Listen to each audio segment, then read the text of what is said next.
BFM Business présente C'est votre argent, spécial placement. Marc Fiorentino. Et je vous préviens, je suis très en forme. Je sais, cette année a été désastreuse au plan politique et économique pour la France. Merci aux députés français qui nous ont mis dans la panade. Mais moi, j'ai 3 bonnes nouvelles. C'est votre argent, c'est la fin de l'année et le début d'une année nouvelle. Au plan politique, ça ne pourra pas être pire. Remarquez, on ne sait jamais. Et c'est une émission qui ne sera pas exceptionnelle. Elle va être spéciale. Oui, une spéciale placement. Je sais, vous êtes un peu perdu. Vous dites qu'est-ce qui s'est passé en 2025, qu'est-ce qui va se passer en 2026. Il me faut des réponses. Eh bien, nous, on est là pour ça. On va faire le bilan de 2025. On va faire les perspectives de 2026. On va parler économie, bien sûr. On va se focaliser principalement sur votre argent, parce que c'est ça qui est important. C'est d'ailleurs le titre de l'émission, au cas où vous ne l'aurez pas remarqué. Au sommaire aujourd'hui, on va parler croissance aux États-Unis, en Europe, en France, en 2025. Bon, ça, c'est du passé. Mais surtout en 2026, c'est bien évidemment l'élément essentiel qui va tout déterminer. L'inflation. Est-ce que ça va être une bonne année ou une année morose? Et dans ce contexte, quelle allocation d'actifs privilégiés? Vous savez que la clé, la martingale en matière de placement, c'est l'allocation d'actifs entre les différentes classes d'actifs. Et bien dans la première partie, on va d'abord s'intéresser avec des spécialistes, notamment des ETF. On va s'intéresser aux actions et aux indices boursiers. En deuxième partie de l'émission, on va se parler de taux d'intérêt. Le taux d'intérêt, c'est la clé. Où est-ce qu'ils vont aller en 2026? Pourquoi sont-ils aussi importants pour votre argent? À la fois, évidemment, pour le crédit, et notamment sur l'immobilier, mais aussi pour vos placements. On va faire un focus donc sur les placements de taux d'intérêt, sur les actifs non cotés. On va parler de fonds de private equity, tout le monde en parle bien. On va en parler aussi. Et les fonds de dette privée, avec en prime un top ou un flop spécial fin d'année. Mais vous le savez maintenant, pour une émission spéciale placement, eh bien, il faut des invités très spéciaux. J'ai donc le plaisir d'accueillir les Jedi du placement avec un visage que vous connaissez bien. Valentine Denouze, vous êtes responsable stratégito Amundi Institute. Est-ce que vous allez être capable tout à l'heure de nous dire où vont les taux d'intérêt en 2026? La France vous regarde. Oui. Bien, bonne réponse. Marine Abiad, merci d'être venue. Vous êtes partenaire chez Goldman Sachs. Qu'est-ce que vous faites chez Goldman Sachs? Je suis responsable de la division actions au sein de la salle des marchés pour Goldman en France. Magnifique. Est-ce que vous allez pouvoir nous dire quelles sont les actions, les secteurs et les indices boursiers sur lesquels on va gagner de l'argent en 2026? Bien sûr, je vais vous parler de nos secteurs, nos vues pour 2026 et puis notre produit préféré. Le produit préféré des Français, le produit structuré. C'est le produit préféré depuis quelques années. Des Français. Le marché a plus que doublé depuis le Covid, donc non, on s'adresse à une palette de plus en plus large de clients en ayant des produits de plus en plus défensifs. Vous allez nous expliquer ce que c'est, parce qu'il y a bien des gens qui ne connaissent pas. D'accord. On a aussi une nouvelle venue avec Alice Ducrot. Merci beaucoup d'être venue. Vous êtes gérante de portefeuille chez Bordier et compagnie. Que fait Bordier? Qu'est-ce que vous faites chez Bordier? D'accord. Bordier et compagnie, c'est une banque privée suisse qui existe depuis plus de 180 ans, qui gère à peu près 20 milliards dans le monde, avec un siège à Genève et des antennes en Asie, à Londres et à Paris. Moi, je suis gérante privée à Paris, donc je déploie l'allocation Bordier pour des clients privés et aussi en délégation de gestion. Vous avez dû entendre parler de la croissance de la délégation de gestion des familles office, des conseillers en gestion de patrimoine qui ont besoin. On me raconte rien, moi. De gérants, comme ça vous le saurez pour vos dîners. Pour la prochaine fois. Pour gérer les encours qui captent avec la croissance de ce secteur, et donc on est là pour les accompagner en même temps que les clients privés. Vous êtes d'accord avec nous pour dire que la clé d'une bonne gestion, c'est l'allocation d'actifs aussi? La clé d'une bonne gestion, c'est une allocation diversifiée, oui. Et notre homme à tout faire, notre économiste, notre présentateur, un des piliers de cette émission, Christopher Dembicq. Vous aussi, vous êtes suisse? Oui, effectivement, avec Pictet. Donc j'ai mis les Suisses d'un côté, stratégiste chez Pictet AM. Je vous demande pas ce que vous faites, tout le monde vous connaît. Oui, ça va. Même les chats. Ça va bien. Allez, on passe tout de suite. On va démarrer tout de suite avec la clé, la croissance et l'inflation en 2025 et 2026. On n'a eu que des chants de Noël. Heureusement. Bah ouais, c'est sympa, bon, cette chanson. Moi, elle n'a pas besoin de savoir comment placer son argent. Elle a fait cette chanson, elle est peinarde. Alors, les États-Unis ont mieux résisté que prévu. L'Allemagne est à l'arrêt. La France, pourtant bloquée par la politique Christopher de Beek, a sauvé les meubles. J'arrive même pas à comprendre comment on arrive à avoir des taux de croissance comme ceux qu'on a, qui sont, bon, pas mirobolants, mais par rapport à la perception qu'on a de l'environnement économique, c'est étonnant. On a vu que les pays émergents, ça a été aussi le gros point de l'année, avec la Chine qui n'a pas toujours décollé en matière économique. Est-ce que vous pouvez nous faire très rapidement un petit bilan de la croissance 2025, surtout ouvrir sur les perspectives de 2026 ? Croissance, mais aussi inflation. Le premier point et qu'on peut appliquer pour précédemment, enfin 2025 et les perspectives. Il était prêt à partir, il démarre tout de suite. J'ai pas fini la phrase, il est parti. J'adore. C'est ça, vous voyez. C'est pour ça que j'ai été réinvité après. Quel professionnel. Vous avez un élément qui est essentiel, à mon avis, c'est de ne pas surestimer le fait politique. Ça s'applique aussi bien sur la situation française que le protectionnisme, par exemple. Sur le protectionnisme, on le voit très bien, vous aviez des stratégies de contournement qui ont été mises en place. Résultat, vous avez une croissance mondiale qui est proche de son potentiel, autour des 2,5% cette année, avec effectivement les pays émergents qui s'en sortent mieux que le reste du monde, mais les États-Unis finalement sont aussi supérieurs aux prévisions qui avaient été revisées à la baisse. On parlait de récession sur ce plateau il y a 1 an et demi, 2 ans. Non, il y a pas vous, mais il y avait pas mal de gens qui nous disaient il y a 2 ans on va vers une récession aux États-Unis. Oui, enfin, il n'y avait pas d'indicateur qui allait dans ce sens. Non, mais c'est pas grave. Bon. Avec Liberation Day, on a un peu cru aussi qu'ils allaient entrer en récession quand même. C'est vrai. C'est vrai, mais justement, il n'y avait pas d'indicateur et c'est l'élément qui est central, ne pas surestimer le fait politique. Et on le voit très bien sur les stratégies de contournement avec le protectionnisme. Toutes les entreprises. Regardez juste un indicateur qui est un peu mineur, mais regardez les exportations de la Chine vers le Guyana, qui est un tout petit État, qui ont explosé depuis Liberation Day. C'est simplement, on passe par des pays tiers. On ne remet pas en cause la mondialisation du jour au lendemain. Ça, c'est un état de fait finalement en termes de croissance mondiale qui est plutôt positif pour cette année. Les perspectives pour l'année prochaine sont encore meilleures. Je pense qu'on sera légèrement supérieur en termes de croissance mondiale. Ce sera tiré toujours par le même moteur, mais en plus un peu davantage les États-Unis. Ah, vous êtes positif sur les États-Unis, tout à fait, parce que vous commencez à avoir des gains de productivité qui sont durables. On voit très nettement autour de 2,5%, et ça, c'est l'élément crucial. Les gains de productivité, c'est ce qui nous manque en zone euro. C'est l'IA, ça, ou pas encore ? Alors, il y a une partie qui est l'IA, mais si on regarde très nettement, on voit ces gains de productivité depuis le Covid. Donc, c'est pas uniquement l'IA et ça va se décupler au fur et à mesure. Ça, c'est le point qui est essentiel. Pas de pression inflationniste qui soit particulièrement importante. Bien sûr, en zone euro, parce qu'on a une demande faible. Ça, on pourrait en parler encore dans 10 ans, ça va être la même situation. Aux États-Unis, en revanche, les pressions inflationnistes sont relativement mesurées. Pour moi, le seul point d'attention où on a peut-être une incertitude, c'est un accident sur l'énergie, c'est-à-dire la tendance est baissière des prix de l'énergie. Peut-être un peu trop. Il y a du sous-investissement. Donc pourquoi c'est une mauvaise nouvelle ? C'est très bien pour l'inflation, ça ? C'est très bien, sauf c'est bien pour les pays importateurs. Sauf si la demande repart l'année prochaine, ce qui pourrait créer un peu de pression inflationniste. D'accord. Et ça, c'est peut-être la seule incertitude en termes de dynamique macro-globale. Ce que vous nous dites, vous, bonne perspective pour 2026, vous êtes plutôt confiant, à la fois donc un peu plus de croissance, mais une inflation qui restera sous contrôle. Inflation qui reste sous contrôle, surtout des gains de productivité aux États-Unis, ça c'est l'élément qui est vraiment marquant, et bien sûr des banques centrales qui sont plutôt accommodantes. Valentine, vous partagez ce point de vue positif, optimiste ? Assez, oui. Je pense que sur les États-Unis, nous, on anticipe une croissance qui tourne autour de 2. L'impact de l'inflation l'impact de l'inflation suite aux hausses des droits de douane, on garde ce scénario que ça sera une histoire transitoire avec un retour de l'inflation aux États-Unis à 2% courant 2027. Ce qu'il faut bien garder à l'esprit, c'est qu'aux États-Unis, c'est une économie qui a 2 vitesses. On a une partie de l'économie qui fonctionne extrêmement bien. Les ménages c'est la fameuse croissance en K. La fameuse croissance en K, oui.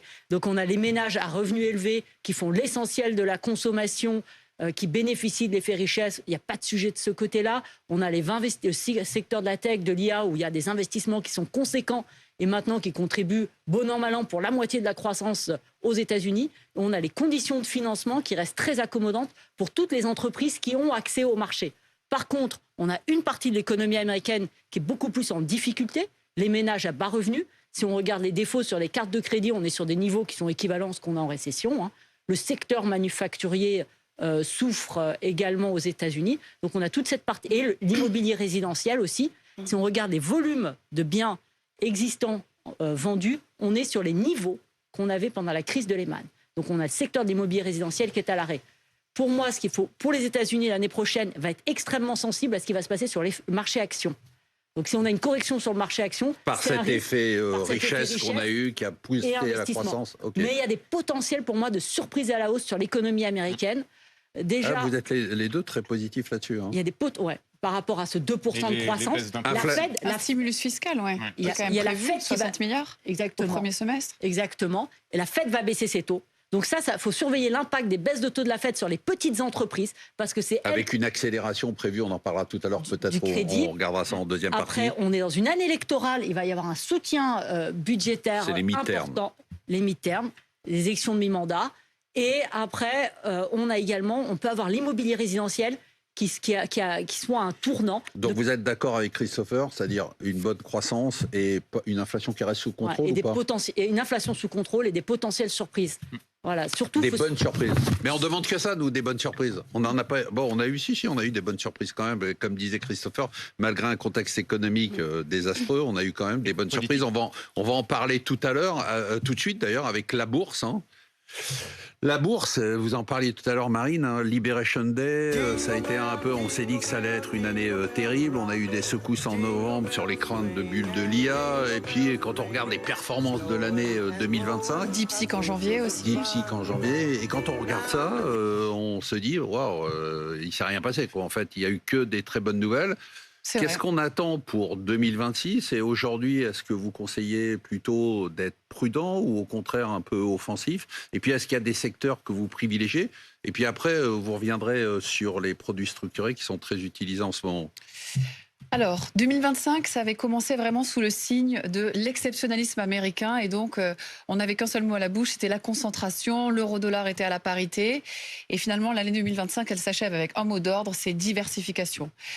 Donc, effectivement, malgré toutes les secousses que vous venez de résumer, l'année 2025, elle est très bonne. On a des performances à 2 chiffres pour les indices à travers le monde si on retraite de l'effet de change et des dividendes.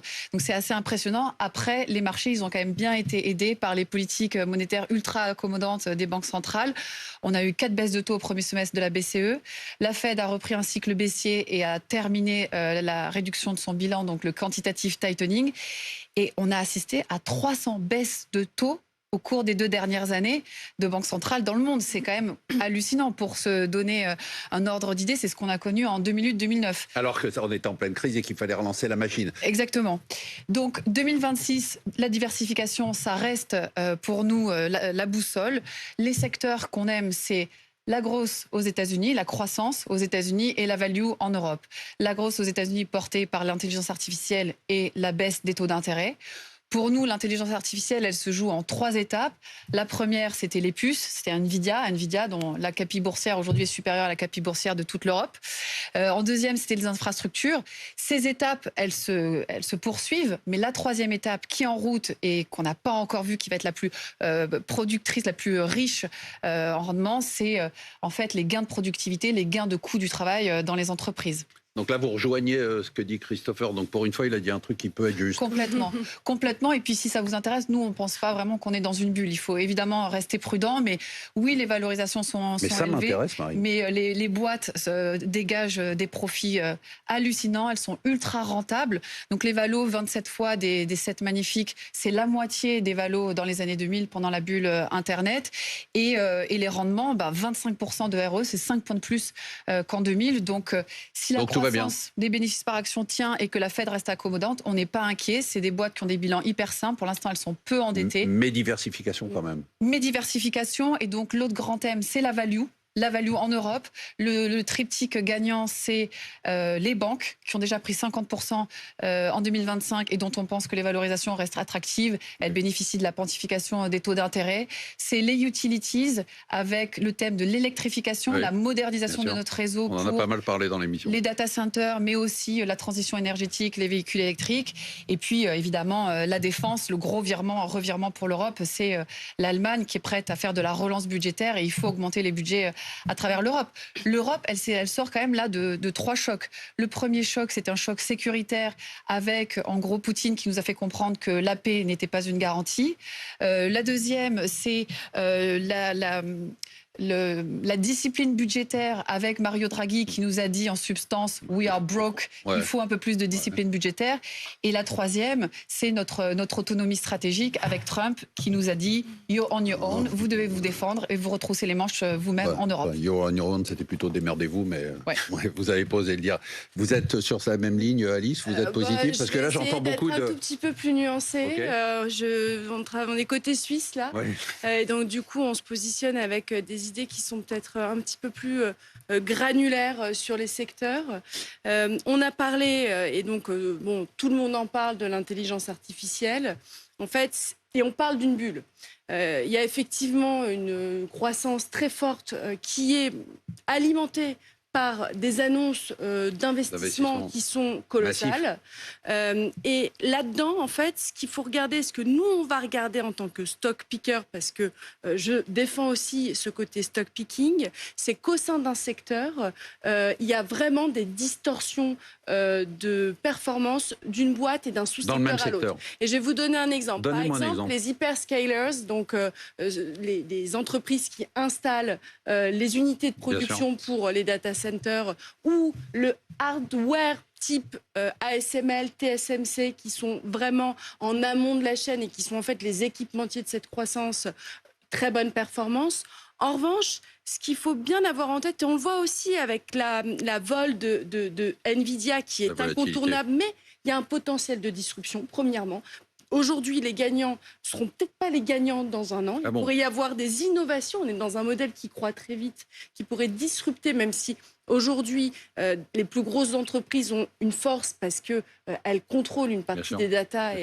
On pourrait avoir un autre effet diptyque, comme disait Marine. On pourrait avoir un autre effet diptyque, mais après, ce que je veux que vous regardiez aussi quand vous allez dans la granularité des indices, parce qu'il y a aussi de la valeur à créer en allant faire du stock picking, où on a vraiment des grands écarts. Je vais vous donner un exemple, c'est par exemple des boîtes qui sont dans les softwares, et par exemple un Salesforce ou un Adobe, qui sont des sociétés quand même avec un fort alpha potentiel, sont en baisse de 30%. Et donc vous nous dites regardez de ce côté-là. Je pense surtout vous nous dites regardez de ce côté-là. Je pense qu'il faut être un petit peu vigilant quand on achète des titres, ne pas acheter n'importe quoi. Et si on n'a pas envie de s'exposer et d'être un petit peu moins engagé dans des convictions ou qu'on n'est pas forcément accompagné, peut-être dans ces cas-là, privilégier un tracker. Marine. Là où je rejoins, c'est sur l'émergence de gagnants et de perdants. Parce qu'en fait, cette année, le nombre. Donc, je disais que les boîtes sont très peu endettées. Parce qu'à la base, les hyperscalers, ils ont puisé dans le cash qu'ils avaient. Ensuite, elles dégagent des free cash flow opérationnels énormes. Donc, elles peuvent allouer une partie de ces free cash flow au CAPEX. Elles peuvent réduire leur programme de rachat d'actions pour faire ces investissements. Elles commencent à s'endetter. Donc, il commence à y avoir quelques sujets au sujet de CDS de ces boîtes. Et c'est vrai qu'on voit que les émissions des hyperscalers ont représenté un tiers des émissions totales et c'est bien, en 2025. Pas bien, c'est inquiétant. Pour l'instant, c'est très sain. On regarde leur dette nette rapportée à leur EBITDA. On est sous les 0,5 fois, donc c'est vraiment pas grand-chose. Il n'y a pas de quoi s'inquiéter. Même si on passait à une fois, les agences de notation seraient très contentes. Mais si on passe de 0,5 fois à une fois, par exemple, ça représente 700 milliards de dettes de plus à absorber pour le marché. C'est l'argent dont Est-ce qu'il n'y a pas un risque d'indigestion l'année prochaine? Et donc là, ce serait l'émergence effectivement de gagnants et de perdants dans l'IA. Comme on arrive vers la fin de la première partie, Marine, vous vouliez nous parler des produits structurés qui sont très utilisés rapidement? Les produits structurés sont en très forte croissance. C'est plus de 60 milliards en 2024. Le marché a plus que doublé depuis le Covid. Et donc, je vous le disais, c'est le produit préféré des Français depuis quelques années. Ce qui plaît, c'est que ce sont des produits qui sont lisibles, où le client est rémunéré pour le risque qu'il prend. Ouais. Plus il prend de risques, plus il a un coupon qui est élevé. Alors que quand on achète une action, plus on achète une action risquée, on ne sait pas. Et c'est un produit qui est sur mesure. C'est-à-dire qu'on peut faire une allocation vraiment très diversifiée au sein des produits structurés. Pour faire simple, on va diviser en deux catégories. Ça peut être des produits qui nous permettent de nous exposer au marché tout en ayant de la protection. Là, quand vous dites au marché, ça peut être un indice ou une action, un panier d'actions, 2 actions, 3 actions, enfin bon, on peut tout imaginer. Donc on s'expose au marché, mais avec de la protection par rapport à un investissement dans une action en direct ou dans un ETF. Ou alors, ça peut être le moyen de générer du rendement, mais un rendement supérieur au livret A ou au fonds en euros. Avec un risque quand même, il faut le dire. Avec un risque quand même, bien sûr, mais avec la montée des taux d'intérêt, on a pu structurer des produits beaucoup plus défensifs. Le produit phare, c'était un produit 100% capital garanti. partis qui versaient un coupon fixe de plus de 5%.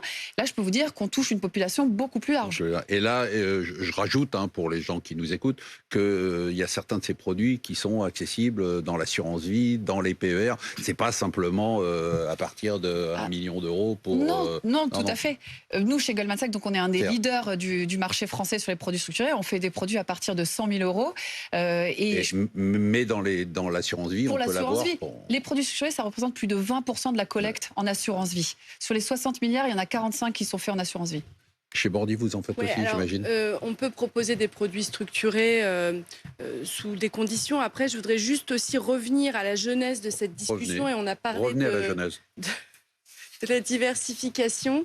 Les produits structurés, c'est une très bonne diversification parce qu'en fait, c'est un complément éventuellement de rendement et en plus, on peut moduler le produit structuré selon l'objectif et la temporalité du client et aussi son stress par rapport au risque parce qu'une action, il faut pouvoir absorber la volatilité. Alors qu'un produit structuré, il faut l'absorber peut-être une fois par an quand on sait qu'on ne va pas être remboursé. En revanche, il faut quand même savoir que ce sont des produits qui sont globalement illiquides et donc que ça implique aussi une temporalité qui est maîtrisée. Il peut y avoir des produits qui durent jusqu'à 10 ans. Voilà, juste en une seconde... Il y a une valorisation quotidienne. On peut sortir tous les jours sur un produit. Il y a un produit qui est fait tous les jours. La liquidité, elle est quand même pas quotidienne. Il y a une formule de remboursement qui est prévue à l'avance avec des dates très précises, mais le client peut sortir tous les jours. Oui, en prenant pas forcément tout le bénéfice du produit. Mais... Alice, très rapidement, ETF, aujourd'hui, ça a été aussi, vous parlez des produits préférés, Marine aime beaucoup parler d'ETF, mais c'est à vous que je tends le micro. Aujourd'hui, on a l'impression que les ETF sont en train de tout balayer quand même par rapport aux fonds de gestion actifs. Aux États-Unis, c'est quand même la clé. En France aussi, on voit... C'est la facilité, C'est la facilité, mais c'est aussi l'efficacité ou pas? C'est la facilité, c'est l'efficacité, c'est la facilité quand il y a un marché qui est boule comme le nôtre, en fait. Et donc, ce qui est intéressant avec un ETF, c'est quelque part, il y a une sélection naturelle qui se fait. Donc, vous n'avez pas besoin de faire votre stock picking parce que l'allocation se fait. Nous, ce que l'on aime chez Bordier, c'est avoir d'une part des titres en direct qu'on va trader, qu'on va acheter à des prix attractifs. On va regarder des titres, par exemple, dans le luxe. Aujourd'hui, Hermès, ça ne coûte pas très cher. On peut se faire du Hermès si on se projette dans le temps. En revanche, c'est bien aussi pour certains secteurs niches qu'on aime bien. Et je pense à un tracker qu'on a rentré rapidement sur la cybersécurité. Sur la cybersécurité, avant de trouver la recherche, on fait notre recherche en interne pour alimenter notre poche cybersécurité avec des titres en direct. Donc là, vous avez un ETF. Et la diversification, elle va prendre du temps. Alors qu'un ETF sur un secteur spécifique, les terres rares aussi, par exemple, les clients en entendent parler, sont intéressés. On peut avoir aussi aujourd'hui une gamme d'ETF qui répond à plein de besoins pour avoir une allocation vraiment large et audacieuse. Christopher et Valentine, vous avez trouvé quoi faire là? Vous avez deux nouvelles venues qui vous ont même pas laissé parler. Allez, je reste avec elles parce que je les ai trouvées très bonnes. Je me demande si je vais encore vous inviter, Valentine, là, en 2026. Marine, on va passer un peu au top et au flop pour 2025. Pour vous... Voilà, sympa, ça me rappelle ma jeunesse. Valentine, pas vous, parce que vous n'étiez pas né au moment où cette chanson est sortie. Top ou flop? Mon flop de l'année, malheureusement, c'est un peu les hommes politiques en général qui ont loupé... Pas les femmes.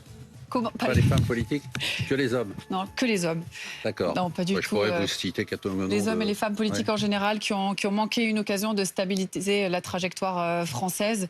Aujourd'hui, on a le plus gros déficit fiscal d'Europe. On emprunte plus cher que l'Espagne, que l'Italie. Et donc, il faut vraiment reprendre en main cet enjeu de crédibilité économique. Mais vous y croyez? En 2026. C'est un peu le discours des Miss France. Il n'y a aucune chance. Moi, j'ai encore beaucoup d'espoir. Vous avez encore beaucoup d'espoir. Moi, j'en ai absolument aucun. On va avoir un budget avant la fin de l'année, quand même. On aura un budget. Ouais. Alice, top ou flop? Moi aussi, c'est un flop. Alors, c'est pas vraiment un flop parce que c'est une question un peu structurelle. Je vais essayer d'être brève. C'est David Sachs. Je ne sais pas si vous avez entendu parler de David Sachs. Je vais le faire très court. En fait, David Sachs, c'est un homme de l'ombre de Trump. C'est le tsar de l'IA et de la cybersécurité. C'est quelqu'un qui a pris un poste un peu comme Musk, mais qui était très visible. David Sachs, on en a moins entendu parler. Et il a influencé, en fait, cette idéologie libertarienne et de dérégulation du secteur. Alors, c'est un top qui, en même temps, est un peu dangereux pour l'équilibre de la société telle qu'on la connaît et des institutions aussi. Et ce qui a fait quand même qu'on a eu un creux très fort en avril, et vous parlez vraiment, on a même cru qu'on avait une récession tellement c'était l'ambiance Covid. parce que ça a été aussi un manque de confiance dans les institutions américaines, dans le dollar, parce qu'il y avait une bande quand même de type banque centrale dont on se qui demandait, faisait des annonces dans tous les sens comme des cow-boys. Et c'est pas pour rassurer les institutions, parce qu'on travaille sur un maillage dans la finance, et ce maillage, il est donc international. vous vous attaquez aux hommes politiques français, pas aux femmes, et vous aux hommes politiques américains, mais pas aux femmes. Allez, merci beaucoup. Vous étiez... Voilà, c'était super. Merci, Vous avez c'était passé un bon une moment. super expérience. Allez, on se Merci retrouve beaucoup. en deuxième partie de l'émission. On va parler des taux d'intérêt. On va se demander pourquoi ils sont aussi importants pour votre argent. On va faire un focus sur les placements de taux d'intérêt. On va faire un focus sur les actifs non cotés, les fonds de private equity et les fonds de dette privée. À tout de suite.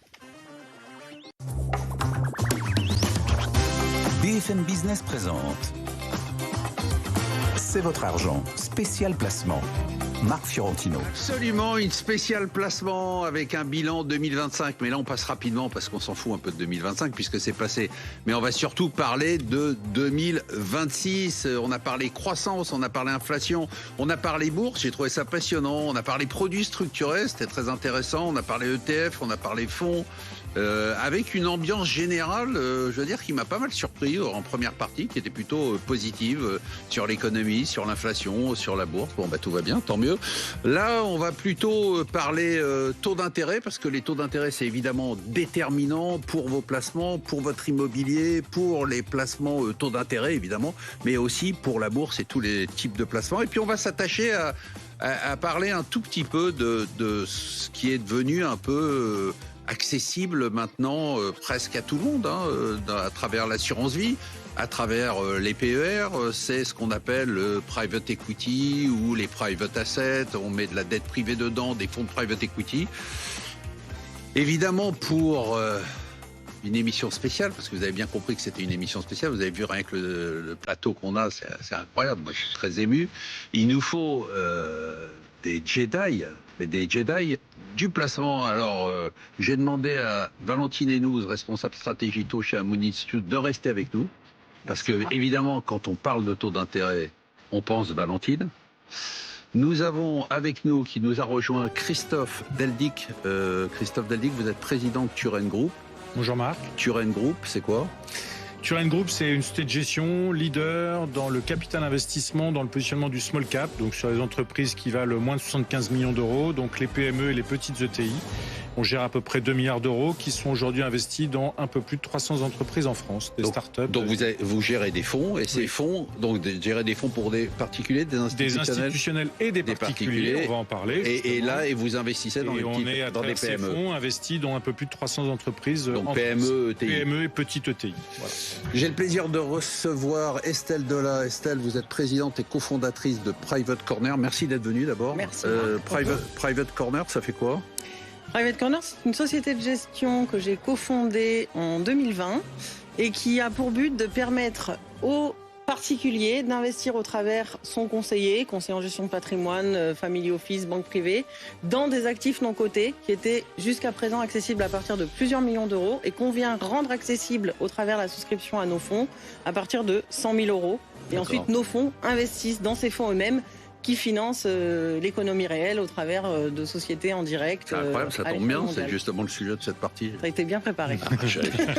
Et vous avez Christopher Dabic, vous êtes cousin avec Christophe Deldic ? Ça aurait pu. Ça aurait pu, Christopher Dabic, Christophe Deldic, bon bah c'est bien. Je rappelle que vous êtes stratégiste chez Pictet et que vous animez la masterclass. La masterclass. Le vendredi à 11h. Et disponible en podcast et en replay absolument. Chers amis, je vais vous poser une question très importante. Je me tourne vers Valentine. Valentine, où vont les taux d'intérêt en 2026 ? On a les yeux rivés sur les taux US, les taux européens, les décisions de la Fed, de la BCE. Pourquoi d'abord, expliquez-nous 2 secondes, pourquoi c'est si important pour nous, pour notre argent, les taux d'intérêt ? C'est important parce que dans une économie, quand les taux baissent, c'est un soutien à l'économie. Donc en général, quand on a les banques centrales qui baissent leurs taux, surtout dans un environnement où on a une croissance qui tient, cette combinaison est extrêmement positive pour les actifs risqués, pour les actions et pour le crédit. Par exemple, si on regarde pour la dette d'entreprise, Il y a une demande très forte pour la dette d'entreprise quand la Banque centrale, par exemple quand la BCE baisse ses taux, parce que les investisseurs qui ont de l'argent sur le monétaire vont se dire « Oh mon Dieu, mon rendement baisse, donc j'ai besoin d'aller chercher un supplément de rendement, donc je vais aller chercher, investir sur des maturités longues ou aller sur des classes d'actifs où il y a un peu plus de risques, comme le crédit. » Donc les actions. Donc dès qu'on a un cycle de baisse de taux, surtout quand la croissance tient, c'est extrêmement positif pour les actifs risqués. Donc d'après ce que vous avez dit en première partie d'émission, donc on a eu pas mal, Marine nous disait qu'il y avait eu 300 baisses des taux, je n'avais pas réalisé dans le monde en 2025. Vous pensez qu'il n'y a pas vraiment de risque sur l'inflation, vous l'avez dit en première partie, donc j'imagine que vous pensez que les banques centrales vont continuer à baisser les taux. Vous croyez, vous, à ce scénario de turbo, de baisse très importante des taux d'intérêt à partir de mai 2026 avec le nouveau patron de la Fed ?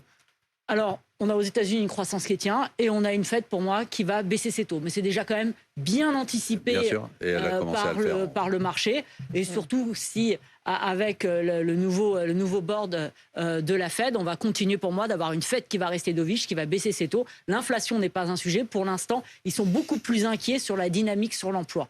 Mais on s'attend, mais ça c'est quand même déjà très très anticipé par le marché. Mais on s'attend nous aussi à ce que la BCE continue de baisser ses taux. Et ça, c'est pas du tout anticipé par le marché. Mais on n'a pas tellement le choix compte tenu de nos perspectives de croissance, non ? C'est ma conviction aussi. Mais quand on regarde aujourd'hui, la BCE, depuis cet été, elle est en mode pause. Et on regarde aussi qu'est-ce qu'anticipe le marché. Le marché anticipe que la BCE en a fini de son cycle de baisse de taux et que le prochain mouvement sera une hausse. Mais je ne suis absolument pas convaincu par ça. Si on regarde la dynamique sur les salaires en zone euro ralentissent fortement. La dynamique sur l'emploi n'est pas forcément bonne si on regarde en Allemagne ou en France. Et puis, si on regarde... on a une importation de plus en plus forte de produits chinois qui pourrait également, pour moi, peser sur l'inflation. Christopher, taux d'intérêt, on va où en 2026 ? Je pense qu'il n'y a pas un gros débat. C'est très très clairement une phase baissière qui est effectivement la plus importante hors période de récession. Attendez, vous dites qu'il n'y a pas un gros débat. Il faut peut-être distinguer pour que les gens comprennent bien les taux d'intérêt court terme fixés par les banques centrales. Sur du court terme, du côté des banques centrales, c'est très clair, la baisse, elle est amorcée. Vous avez quelques États par-ci par-là, notamment le Brésil, où c'est plutôt une tendance haussière, mais c'est pour endiguer des politiques budgétaires un peu expansionnistes. Mais fondamentalement, sur les taux courts, la baisse est bien actée. Et on aura notamment autre stimulus qui va survenir, c'est probablement la baisse des taux aussi en Chine. Donc ça sera un stimulus qui sera supplémentaire à cet égard. Sur les taux longs, effectivement, on voit qu'il y a une tendance plutôt haussière. Il y a plusieurs sujets, ça dépendra des pays, mais fondamentalement, il y a en toile de fond, effectivement, la question de l'endettement, qui est très très net. On le voit au Japon où là on atteint des niveaux records, y compris sur des très très longues maturités, mais c'est fondamentalement une question d'endettement pour tous. Est-ce qu'il faut paniquer ? Pas vraiment à cet égard, parce que la réalité c'est que... On nous dit que tous ces États vont venir emprunter massivement en 2026, à commencer par la France, mais aussi l'Allemagne qui va augmenter son endettement, mais aussi, comme vous le disiez, très justement, le Japon, les États-Unis. Tout ça, ça va pas créer un encombrement, non ? Non, vous trouvez toujours de la demande pour cela. Et au pire, aux États-Unis, sans rentrer dans... on n'a pas le temps, c'est pas le sujet, mais les États-Unis ont même créé une nouvelle demande avec les stablecoins, qui est grosso modo une sorte de dollar numérique. Donc automatiquement, ça crée une nouvelle demande, qui est déjà très importante. Juste un ordre de grandeur. Aujourd'hui, les émetteurs de ce dollar numérique, ils achètent plus de bons du Trésor américain que le Japon, qui est pourtant l'un des principaux acheteurs de dette. Donc il y a toujours une solution sur la dette à cet égard, sauf quand on peut être un pays émergent, où là, ça pose un problème. Mais sur les développés, honnêtement, c'est un faux sujet. Et d'ailleurs, les politiques s'en rendent compte, parce qu'il y a peu d'incitation pour réduire la dette, parce qu'ils savent très très bien qu'il y a toujours de la demande pour la dette. Ouais, ce qui n'est pas forcément une bonne nouvelle, notamment dans le cas de la France. Christophe, c'est important pour vous, pour votre tissu, pour vos investissements, vos entreprises, les taux d'intérêt, c'est essentiel. Oui, c'est clé puisque ça donne une dimension de ce qu'on peut lever comme dette pour financer les acquisitions d'entreprises. Même si, donc, je suis heureux d'entendre que les taux vont continuer à baisser, parce que ce qu'on voit, nous, dans notre métier, sur le long côté, sur les dernières années, suite à la hausse des taux, concrètement, ça a entraîné une baisse des transactions d'entreprises et une baisse des multiples de valorisation. Et donc, qui dit augmentation des taux, dette plus chère pour financer les acquisitions, plus de frais financiers à la charge des entreprises. Et donc, 3, une nécessité de mettre plus de fonds propres au travail pour financer notamment les opérations de reprise et transmission. Donc, c'est quelque chose qui est quand même assez structurant dans la vie des affaires sur les dernières années. Et après, il faut le regarder en taux d'intérêt réel. Donc, et ils sont devenus positifs après avoir été très négatifs sur les dernières années. Et concrètement, l'impact, il a été très très fort sur la baisse des transactions et des multiples. Estelle, votre spécialité, c'est les actifs privés. On a vu quand même, avec la remontée des taux d'intérêt, notamment après l'invasion de l'Ukraine, qu'il y avait moins de liquidité sur les actifs privés, notamment sur le private equity, c'est-à-dire les actions. Comme l'exprimait Valentine aussi, c'est vrai que les investisseurs ont tendance à s'orienter sur des actifs qui s'inscrivent plus dans du temps long dès lors que les taux baissent. Donc je suis assez contente aussi d'entendre les prédictions. Vous n'êtes pas venu pour rien en fait. Vous regrettiez d'être là. Mais... En tout cas au niveau actuel, puisque c'est vrai qu'en 2024, on a constaté non pas une défiance par rapport à la classe d'actifs, mais plutôt un désintérêt momentané du fait de taux d'intérêt qui étaient assez hauts et où il y avait moins besoin d'aller chercher une prime de risque sur des actifs à un horizon d'investissement plus long et avec un risque associé à l'investissement plus élevé aussi pour aller maintenir les niveaux de rentabilité au niveau des portefeuilles. Alors, je vous propose à tous qu'on fasse un petit focus. On a fait un focus en première partie de l'émission sur les actions cotées. On a fait un petit focus aussi sur les produits structurés. Là, je voudrais qu'on fasse un focus sur les actifs non cotés. Alors, ça sera notre nouveau thème. Cette case d'actifs, elle était réservée jusqu'à présent, corrigez-moi si je me trompe, mais aux investisseurs institutionnels et en grande fortune. Et puis, elle est devenue de plus en plus accessible, même dans l'assurance vie, même dans les PER, Christophe. Et récemment, la BPI a lancé avec succès un fonds de défense pour les particuliers. D'abord, peut-être, avant de vous passer la parole, Christophe, vous pourriez, Estelle, nous faire un petit topo de ce qu'on entend par actifs privés, parce que les gens sont un peu perdus. Private equity, dette privée, infrastructure, bon. Oui, effectivement, c'est une classe d'actifs qui est assez profonde en termes de possibilités d'investissement. Mais des actifs privés, c'est tout simplement des actifs qui sont non cotés sur les marchés par opposition aux marchés cotés sur lesquels on a aussi des actions, des obligations, comme c'est le cas sur les marchés non cotés. Et donc, nous, on intervient aussi bien sur les marchés actions non cotés, donc au ça, travers du private equity, exactement, que sur des actifs réels, infrastructures, immobiliers, ou encore sur de la dette privée, parce qu'effectivement, les conditions d'accès au crédit sont de plus en plus régulées depuis 2008 notamment. Donc maintenant, le marché de la dette privée, c'est un marché qui est la dette privée, mature. c'est donc des fonds qui prêtent directement aux entreprises. Exactement. Et donc c'est hors circuit bancaire. En complément ou en remplacement des banques qui ont des conditions d'octroi de crédit qui sont beaucoup plus maîtrisées qu'elles ne l'étaient auparavant et où des fonds de private credit interviennent aux côtés des opérations et des gérants qui financent les actions non cotées.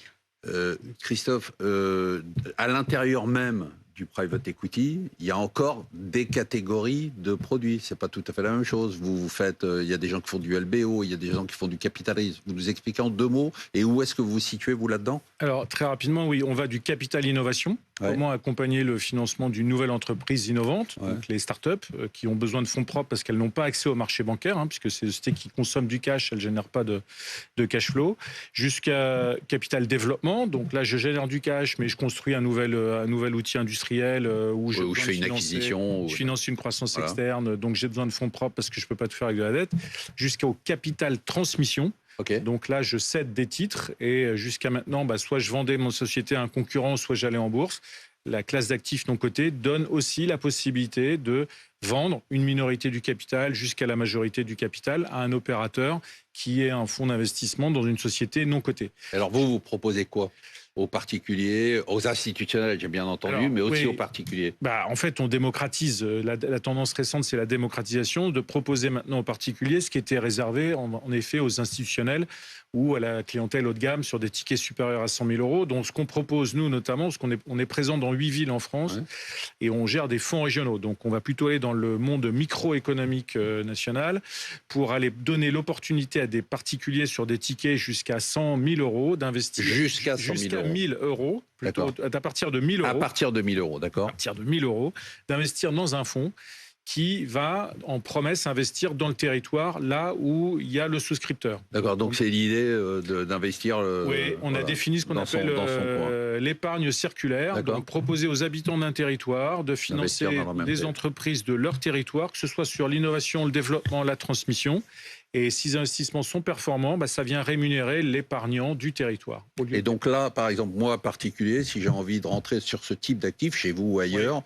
je passe par quoi? Je viens en direct, par le compte titre? Alors nous, on utilise à travers le compte titre, mais vous pouvez utiliser avec votre contrat d'assurance vie, avec une unité de compte qui est éligible soit directement sur votre contrat ou par les plans d'épargne retraite. Donc tout ça, en fait, on a un métier, je considère, dans la finance où on n'est pas encore assez innovant. Et donc, au fur et à mesure, il y aura de plus en plus de produits pour donner la possibilité à l'épargnant de pouvoir avoir, à travers son contrat d'assurance vie, son plan d'épargne retraite, son compte titre, son PEA, au-delà du côté, plein de possibilités d'avoir des sous-jacents. Mais c'est quand même déjà un peu le cas, hein, quand on regarde un contrat d'assurance vie aujourd'hui. Il n'y a pas assez de support, vous voulez dire? Il n'y a pas assez de support. Estelle en parlait sur la dette privée tout à l'heure, sur l'infrastructure, sur l'immobilier. On manque de produits dans les étagères et il faut qu'on ait davantage de produits qui donnent accès à la classe d'actifs du capital, l'action, avec la rémunération à la hauteur d'eux, donc une rémunération attendue supérieure à 10% par an, qui est possible à la classe d'actifs actions dans les PME de son territoire.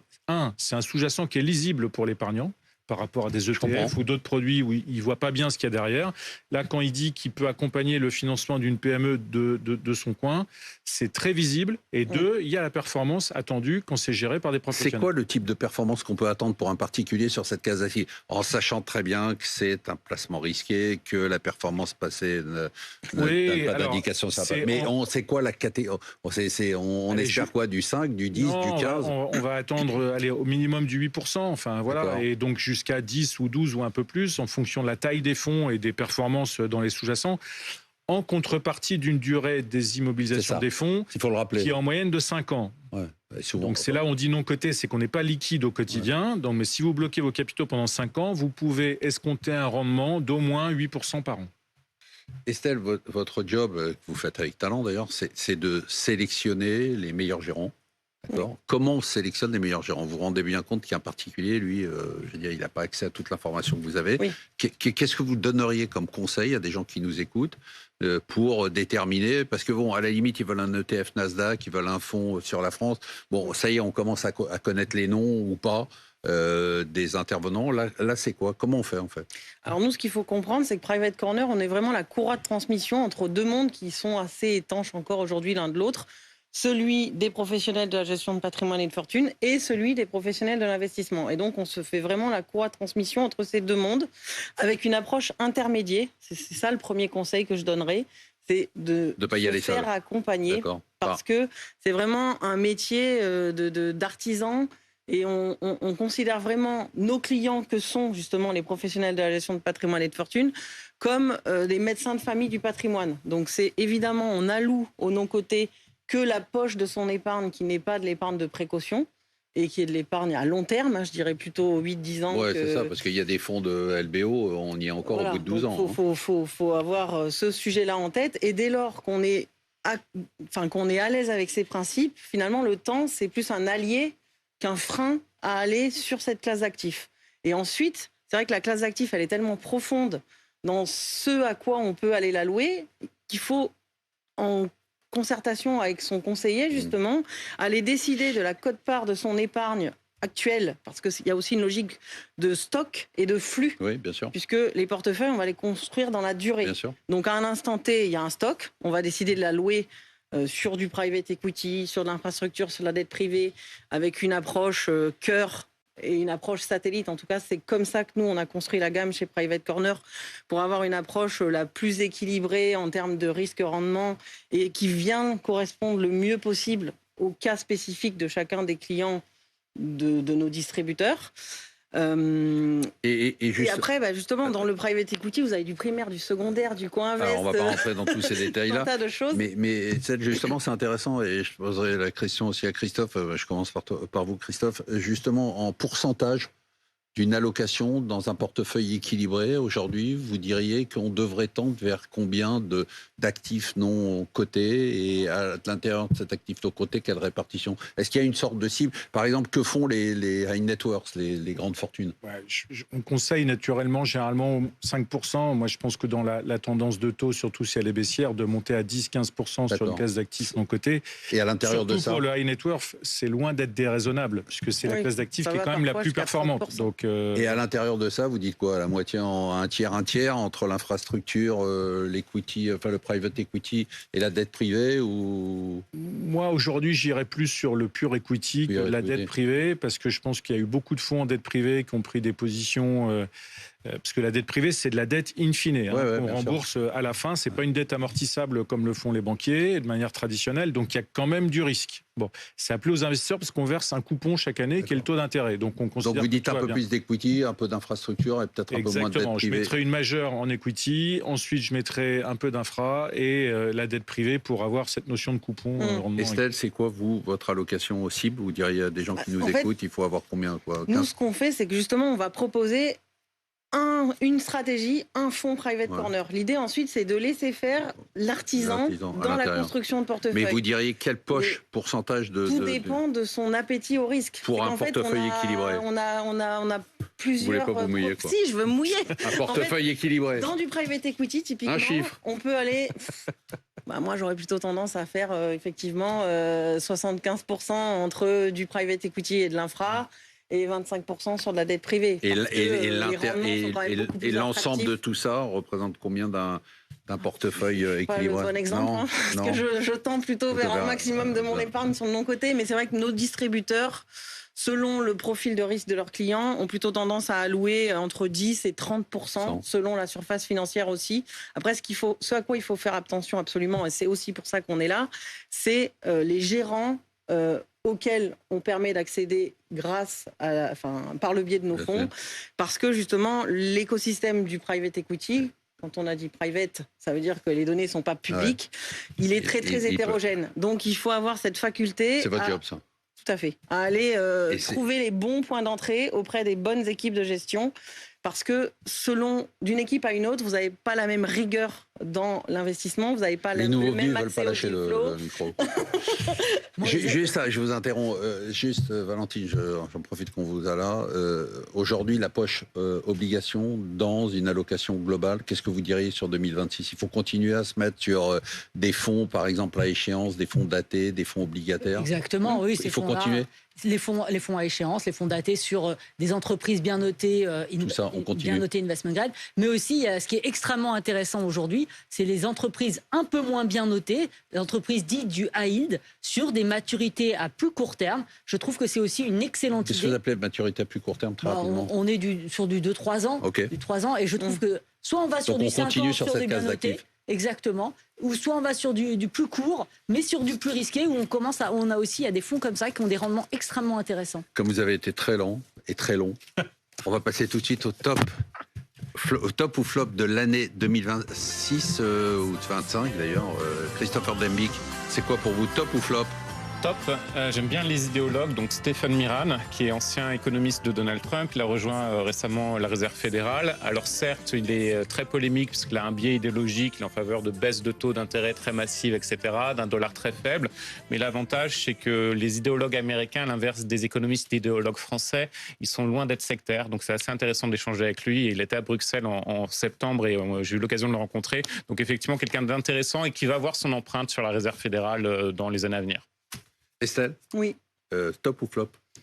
Moi, je dirais top, puisque 2025, c'est la meilleure année de Private Corner. Donc, ah oui, d'accord. Ah bah vous, c'est vous. Le top, c'est vous. Non, mais en fait, c'est... De notre point de vue, c'est la meilleure année de Private Corner, mais aussi, ça veut dire que les gens s'approprient de plus en plus les marchés privés, puisqu'on est quand même là pour parler des marchés privés. Et pour revenir sur ce que disait Valentine, l'idée, c'est absolument pas d'opposer le côté et le non-côté. Non, c'est vraiment de se dire...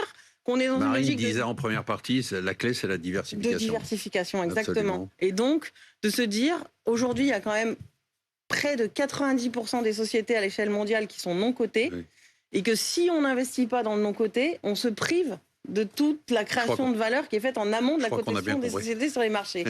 Donc, effectivement, je trouve que c'est plutôt positif dans cette logique globale de diversification. Christophe, vous n'avez pas le droit de dire mon top, c'est Turenne. Non. Je vais rebondir sur ce que dit mon cher homologue Christopher Dembicq. En top, Donald Trump sur l'année 25, parce qu'il nous a quand même fait notre année. Et je pense qu'il a réveillé l'Europe en 25 et j'espère qu'en 2026, elle va se lever, maintenant qu'elle est réveillée.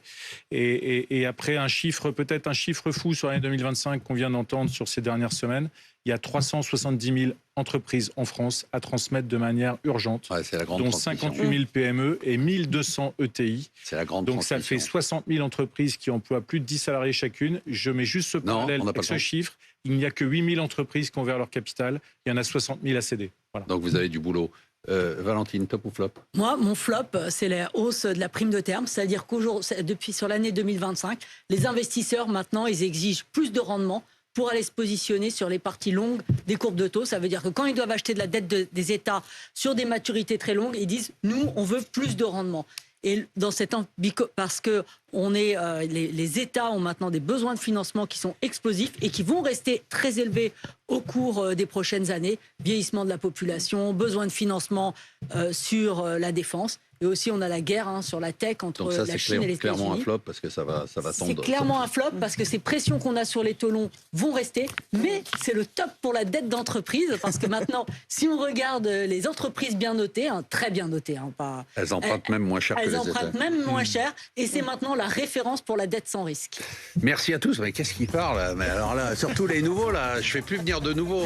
Merci à tous les invités. Vous avez été très bons. On se retrouve donc l'année prochaine pour des émissions dont je peux déjà vous annoncer qu'elles seront toutes exceptionnelles. Et n'oubliez pas que vous pouvez nous écouter, nous revoir, nous réécouter en replay et en podcast sur toutes les bonnes plateformes. Bonne fin d'année, bon début d'année. C'est votre argent. Spécial placement sur BFM Business.